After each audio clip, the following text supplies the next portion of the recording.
G'day you mob, welcome to this episode of the Goss, where I sit down with my old man, my dad, Ian Smissen, and we talk about the week's news in Australia, news, current affairs, everything like that, as well as whatever comes to mind, and maybe some worldly affairs too.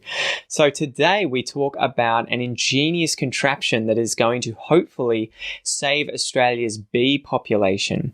We talk about some ingenious scientific work done on the 40-spotted pardalote, a very tiny but endangered bird in Tasmania, and how we're going to save it from another mite, another blood-sucking parasite.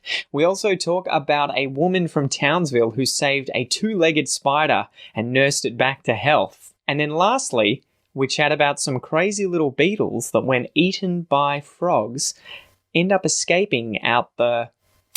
Well, you'll just have to wait and see. Anyway, guys, without any further ado, smack the bird. Let's get into it.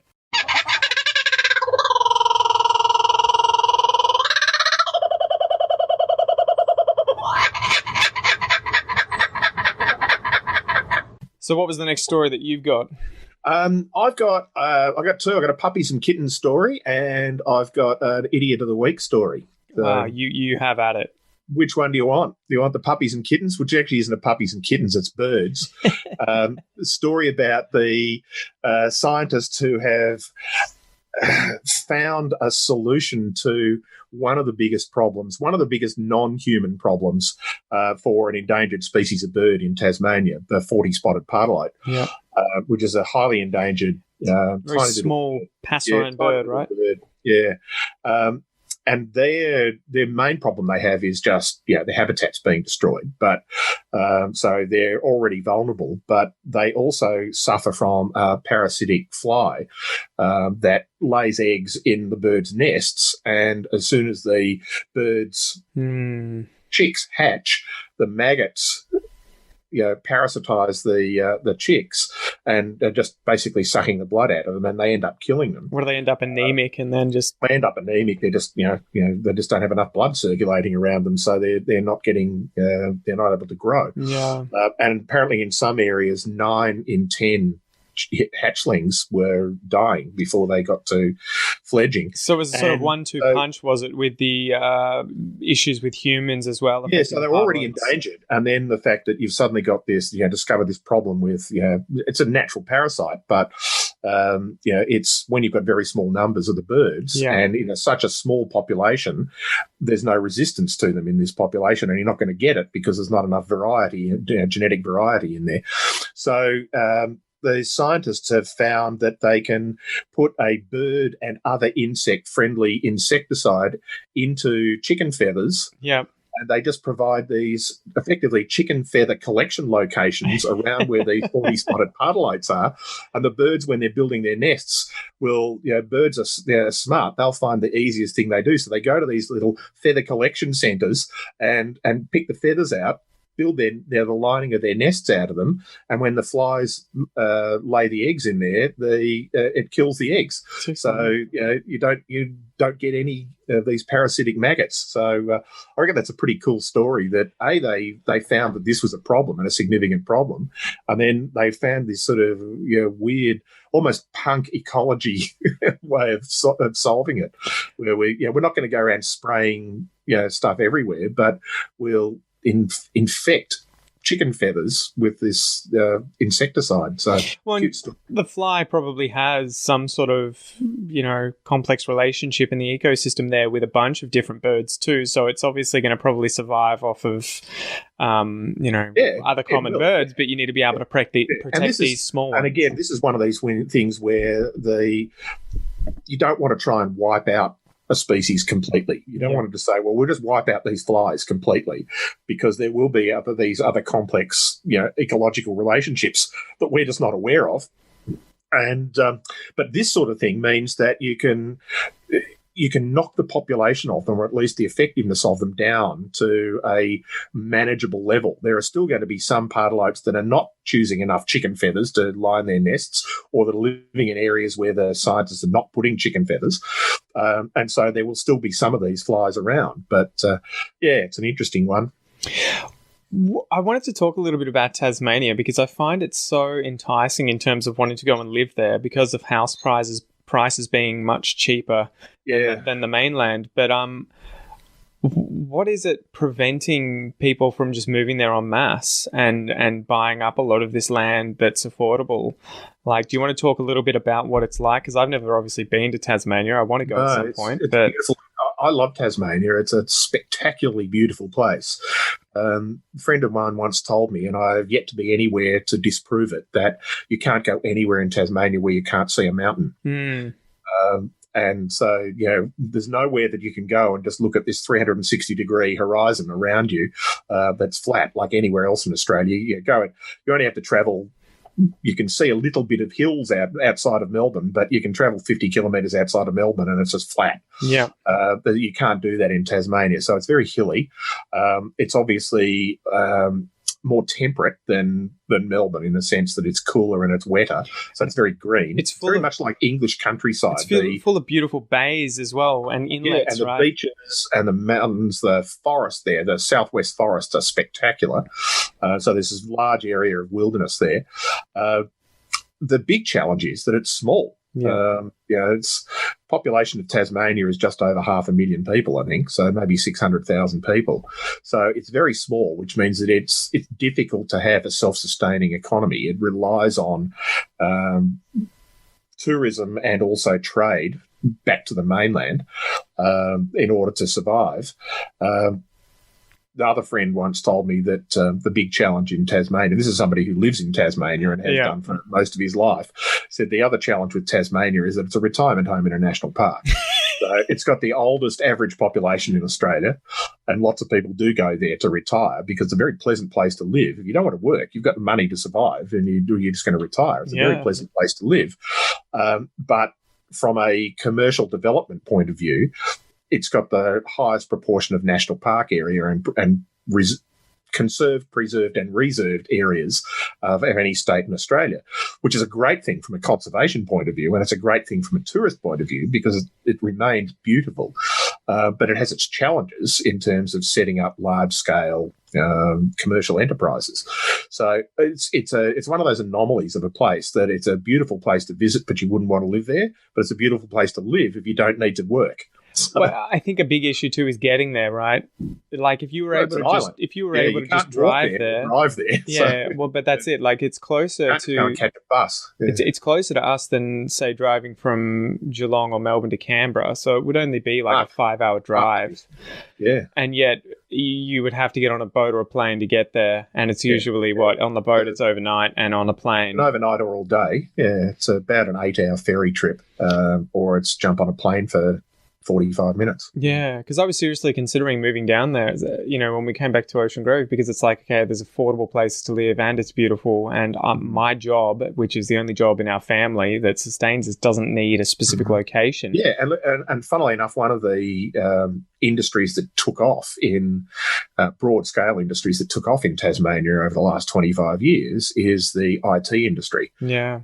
Because you're not reliant on commerce around you because you can service people from anywhere. So exactly. Software creation in particular, selling software or providing software services and those sort of things is fine. The big challenge is, as you say, travel. That, because one of the people I used to work with in a software company when I was, we were working out of Melbourne, he lived in Hobart, and if you wanted to go anywhere, you had to get on a plane. Exactly. If you don't have a customer in Tasmania, every customer interaction you have either has to be virtual or you're on a plane. And well, the other issue I see is that I don't want to take my children somewhere where they're more than certain to move away from once they finish high school. And so it would be one of those things where you would be going there short term if you wanted to stay with your children, because I would imagine if I took Noah there and the unborn child that we have on the way, they're going to be happy going to primary school, going to high school probably, and then after that they're going to be like maybe even mainland. Going to university. Yeah, maybe going to one university in the state. That's it.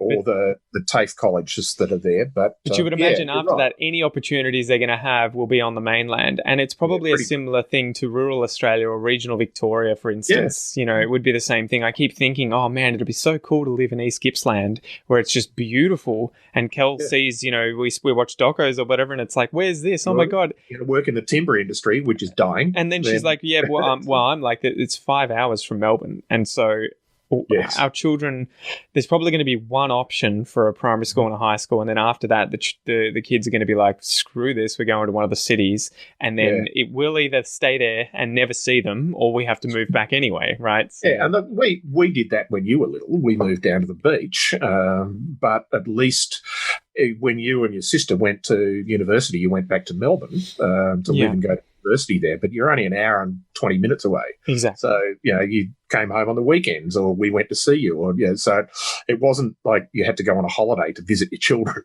So, well, and that's the thing too. You have to have that trade-off of, do I want my children to live in a wide open space that's affordable and have, the forest and the beach and everything like that, or do you want them to have family that they're near? Because obviously I'm not going to be uprooting my parents and my, sister and her family and be like, everyone, let's go to Tassie. Yeah. unless you guys retire and Annika and Rory suddenly get job opportunities in Tasmania that are, more lucrative than what they currently have. Well, yes. Yeah. Well, that may happen, but but then, you got to look at it and say, well, why would we leave here? We leave a small-ish country town on the beach to go and live in a smallish country town on the beach. Where I can buy. Where you can buy. But you can't do anything else. No, mind you, we can't do anything at the moment anyway. But that's the other thing, is that Hobart, ironically, and possibly not ironically when you think about it, has a really great music scene. Pubs and clubs and stuff for music. Their local music scene is really good. But you want to see any of the major acts that come to Australia? They're not going to Hobart. Adelaide or Sydney or Brisbane or Perth. Nobody goes and plays a concert in Launceston or Hobart. So... at least very few do. You might have a few Australian bands that tour there, but it's funny. The older I get, though, the more nostalgic I am for, living in a place like that where it's a little smaller. From watching TV shows growing up, like Sea Change, which was ironically filmed right where you live. Well, and that's the ironic thing. It was filmed in Barwon Heads and along the Great Ocean Road, but it was filmed in a way that made the world that they were in seem a lot smaller than the reality of the places where they were filming. Yeah, and well, they that filmed kind of world I would love to live in, which I kind of have in my head as being somewhere like in East Gippsland or in Tasmania, much more commonly than, say, Ocean Grove, where we live currently, or anywhere along the Great Ocean Road. Little country towns, regardless of where they are, have an appeal because of that sense of two things. One, I think that local community where everybody knows everybody, and that can be a pain, but it's also a really nice feeling where you can walk down the street and you know everybody by their first name. But there's also the second thing of it is that you feel a bit isolated in a good way from the hustle and bustle of big city. So I love Melbourne. I think Melbourne is still mine. I'm biased because I lived there for 40 years, but it is, and regardless of the current situation with COVID, it is regularly for the last 20 or 30 years has been nominated as the most livable city in the world. It's a fantastic place to live, but it's got 5 million people now, and it's just busy, and you can't get away from people no matter what you're doing.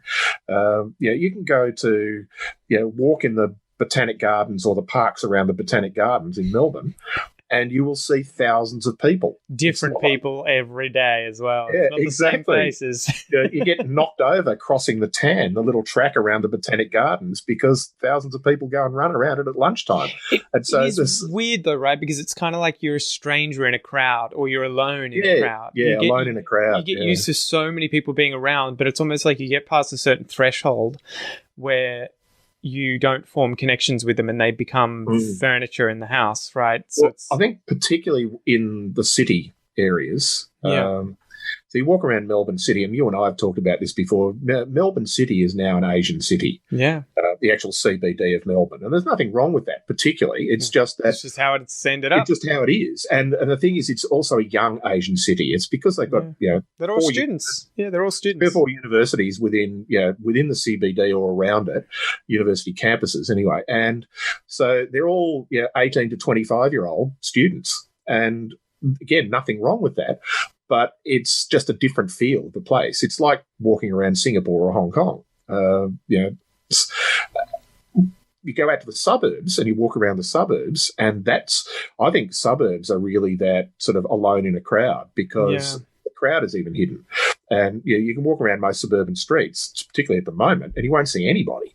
But there are 5 million people living in this city. So it's a sort of funny existence. Whereas country towns are a little less like that. You walk down even now you walk down the main street in Ocean Grove, and you might not see anybody that you know, but everybody at the moment you can't tell whether they're smiling because they're all wearing a mask. But everybody will smile and nod and say hello, and that's country towns. And funnily enough, Melbourne used to be like that.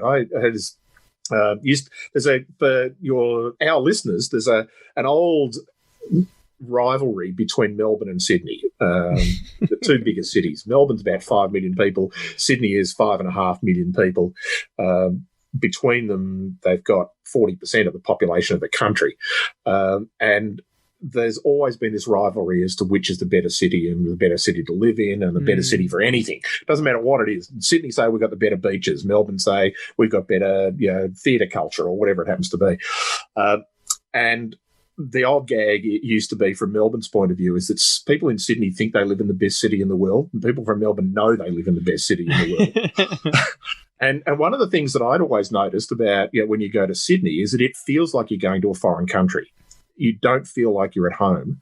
And obviously I've come from Melbourne, and people have said the same thing to me travelling from overseas. You walk around Sydney and you feel like you're in the hustle and bustle, whereas you come to Melbourne and you feel like you're at home. And I asked somebody one day what they meant by that, and they said, if you go and stand on a street corner in Sydney with a map open, so you look like you're a tourist, you've got a map open, the most likely thing to happen to you is that somebody will bump into you and say, get out of my way. You do that in Melbourne, the most likely thing to do is that the first person who comes past will say, do you need a hand? Do you want to know where to go? And it's just a difference in mentality. And I'm not saying that the majority of people in Melbourne or Sydney are probably the same, but it's just this feel of the place that's like that. And Melbourne seems to have lost a bit of that now, and Sydney never had it. But that was certainly what it was like when I was a student in Melbourne. When I went to Sydney recently, when I was living in Canberra with Kel, it definitely felt more claustrophobic there. It does. It seems like there's less places for parking because I don't know how they have things set up, but the streets are really narrow. There's cars everywhere parked on the streets, and the buildings are very close together, and so I felt very like it is close. It's a bit like New York. You walk around New York and it's very claustrophobic. And Sydney's the same. Sydney's probably worse because the streets are even narrower. So even if there's nobody on the street, you feel enclosed. You can't see the sky, whereas Melbourne's got broad streets. They were made so that carts could turn around, right? Well, that's the old thing. Big ones. Go to any of the sort of big country towns certainly in Victoria, New South Wales and Queensland. Even these tiny little country towns have got main street. The main street will be 50 metres wide. Yeah. Because it was so a bullock dray could turn around. This big cart being dragged by 10 cattle had a very big turning circle, and so they all had these sort of 4-lane divided highways going through a town that's got 1,000 people in it. I think they planned it that way too, right? They did. And Melbourne was planned. Sydney wasn't. Sydney just grew from this original little colony, whereas the city of Melbourne was laid out and planned. I didn't realise how interesting the origin of Melbourne was in terms of Batman being, I think he was a currency lad, right? So he was born and bred, quote unquote. He was one of the first generation in Australia. He had ended up in Tasmania working for, I think, Governor Arthur, doing some pretty dubious stuff with clearing out the Indigenous population and being a bounty hunter. He was as dodgy as anything. He was a petty criminal that he grew up as, and then he became a bigger one. But then he ends up realizing that over the ocean in Victoria, which was not currently a state, there's all of this land that was not being occupied. Part of New South Wales. Exactly. And so he was like, you know what, if we go in, we could get a whole bunch of this land from the Indigenous people if we quote unquote buy it from them or trade it from them. He actually did. He did with one group, except he took all these other groups. Except he was buying from the wrong group who had no authority to sell it to him. Who had no idea what he was talking about. But at least he had the intent, and he didn't understand that at the time. And most Europeans at the time wouldn't have understood that. There are 7 or 8 language groups of Indigenous people around the Bay, Port Phillip Bay. Certainly 2 major groups and smaller groups. So, but he had land at Indented Head and buy part of Melbourne. And he had a massive rivalry going on with a publican Faulkner back in Tasmania, who also wanted to do the same sort of thing and ends up coming over. So I think Batman comes over, does this whole trading with the indigenous local population where he gives them, 7 rugs and a bunch of looking glasses, which I imagine are binoculars. Mirrors, are they? Okay. Yeah. And then all of these other, not money, but just axes and things. What use do they have for money? Well, true. They already had the land as well. But so he gets something like 600,000 acres or hectares or something around where Melbourne is and sets up shop on one side of the Yarra River. And then I think I don't know, I can't remember exactly, but I think he goes back to Tasmania. Well, he never set anything up. Yeah. He basically arrived here in, 1835? Yep. And just sort of did his bargaining. Yeah. I don't think he ever actually set foot. I think he had Melbourne. I'm pretty sure he had tents set up and everything on the Yarra River. But he didn't. His group did. Yeah. He just went straight back to Tasmania and never came back again. Whereas Faulkner, came over here and went, well, this is a good deal. I'm just going to take over. And he did. He parked on the opposite side of the Yarra River. Exactly. And so it was a really interesting way. Now the city of Melbourne side. Yeah, it was funny how Melbourne was founded with this rivalry going on, but both Faulkner and Batman Batman at least seems to have been a very complex character, but Faulkner seems to have just been this kind of like rip-off merchant, horrible guy. But I felt really bad when I was reading about Batman's story in the end for him because, although he does all this horrible stuff throughout his life, he dies from syphilis. Yeah. And I think that in modern,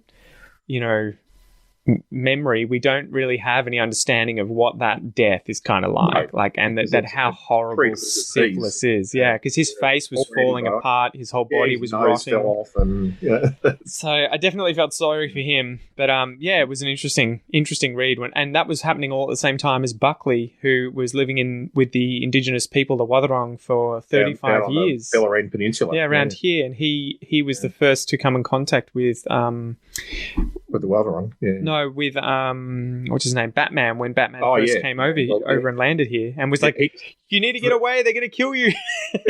Just randomly turned up, because he could have been anywhere, but he just happened to be an indented head. I think he'd had news that there were white men coming, and so he heard from the other Wathaurong people. They were like, we're probably going to off these dudes.